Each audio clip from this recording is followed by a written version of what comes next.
Do you ever use like vocal line or do it manually so the sibilants Yeah, at the same places? yeah.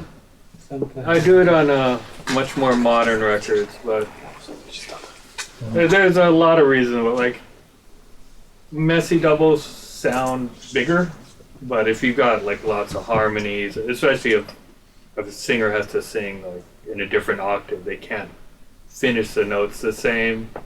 So, and if you want that super tight, super perfect, I use it. But for something like this, I think he has a certain vocal sound that just sounds good doubled.